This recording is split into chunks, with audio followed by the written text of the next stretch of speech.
What's up, happy gamers? I'm Jay Scrotts, and you're happy gamers, aren't you? You better be. You better be. Alright guys, this is awesome today. The Dodongo's Cavern course that I made on Super Mario Maker got so much attention that I decided to go ahead and make another Ocarina of Time course. And it took me several hours. I mean, it was fun, but it was definitely work.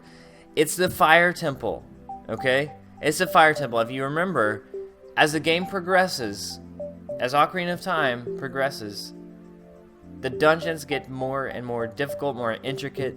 So the Fire Temple was like 10 times harder to do than the Dodongo's Cavern one. So, I hope you enjoy it. We're going to get right into playing it. And I'm going to have footage in the bottom corner again, just like I did with the Dodongo's Cavern. I'll have footage of the actual dungeon from Ocarina of Time. So I will be taking away the live visual cam where you can see my beautiful face so that you can see that. Alright? Without further ado, ladies and gentlemen, the Fire Temple.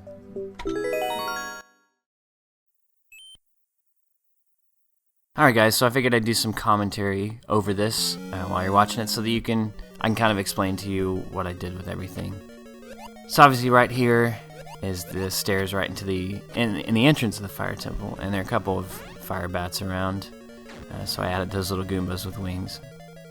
Right here, obviously, jumping from pillar to pillar. Now, if you notice in the footage down in the corner, it slows down and speeds up sometimes, mainly because I wanted to get the syncing on this one even better than how it was on the Dodongo's Cavern course, mainly because I think that probably what made the Dodongo's Cavern course so popular was how well it was synced up with the actual game footage.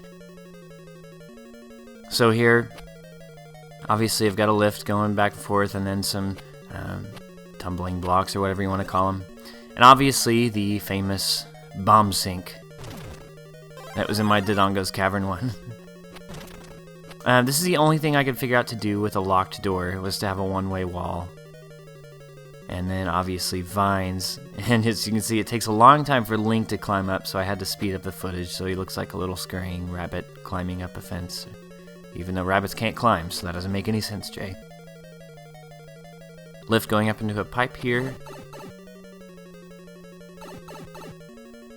Now, I obviously had to skip around because the Fire Temple's pretty big. This is the only thing I could figure out to do for the flaming slugs, and there's no way you can beat the enemy I have in the Mario course here. But it's still fun to bounce on him. Climbing up the fence here, or the gate, grate, whatever you want to call it. And sometimes I have doors be pipes because you can only have so many doors in a Mario Maker course. So I have to use a combination of both. Just decide which would be best for each situation.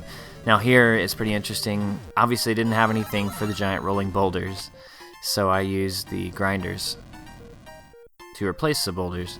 So you kind of have to run around them a little bit.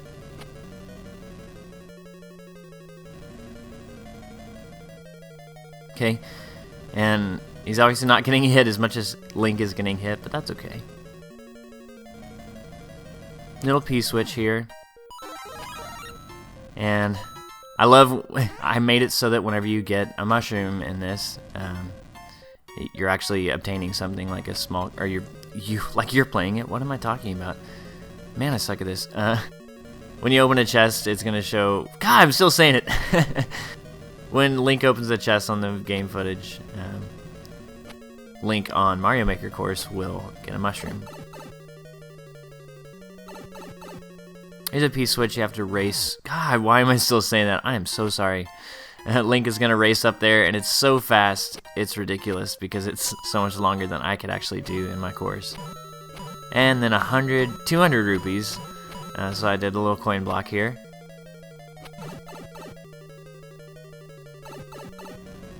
And another flaming slug that you can't kill in the Mario Maker course. And of course I suck, and I get hit by a little walking bomb. But another famous bomb sink. And a fall down. Another P-switch. And I actually lengthened the footage on that one for finding the little small key because since I had shrank back down to Mario instead of Link. Whenever I grabbed the mushroom again, it did the da-da-da-da, like whenever you would open a chest in Ocarina of Time. So I thought that was pretty cool. And there's just a plain old hallway here. Yeah, this was pretty interesting. The little flaming jets that are spinning around, I had to use that, whatever you call it. And then the firewall maze, this is a part that I kind of got stumped on, so I did the best I could, and obviously using grinders, again, for the boulders. And then here at the end you have a little totem that spits out fire, so that's what I did with these. And obviously have it even synced up with Link getting some rupees and hearts there. Now there is a pipe up there, you see that, with the breakable blocks. I didn't want to break them because just in case somebody loses their Link costume and goes back to Mario, they have to be able to hit that P-switch. Yeah, I just lost mine because I'm a noob. Alright, and a fight with these scarecrow, whatever you want to call it. Normally I could kill this thing whenever I was playing my course by myself. I could kill it in like 2 seconds, but this time it gave me a little bit of trouble. So I just used a little wizard. That was a little more appropriate. And I tried to sync him up to where sometimes when he goes back into the fire up there, it's synced up with the footage. And obviously I have the kill synced there. And here's another one. When you get the Megaton Hammer, or when Link gets the Megaton Hammer, I go da-da-da-da. And a little room towards the end of the temple with fire slugs and flaming keys. And then obviously the room before the boss battle. I had a one-way wall here, so when somebody goes through it, they can't get back. And for Volvagia, he used a little tiny chomp chomp. So that was pretty interesting, pretty neat. And that's the end of the level. I will go back to live commentary now. Visual commentary. Alright, happy gamers, I really hope you enjoyed that. And I hope this one gets as much attention, if not more, than the Dodonga's Cavern. Like I said, that one took me much more time, and you could see that it was a lot more intricate than the other one. So, anyway, I hope you liked it. You better like it. You better like it. Seriously, like this video. Comment on it. Let me know what you think. I'm going to have the course ID at the bottom of the screen, as usual, so that if you own this game, you can download it. Share this video. That's how the other one got so much attention. Everyone shared it. Everyone was like, hey, check this course out. So do that. Don't forget to subscribe if you haven't yet, and stay happy. I will see you later.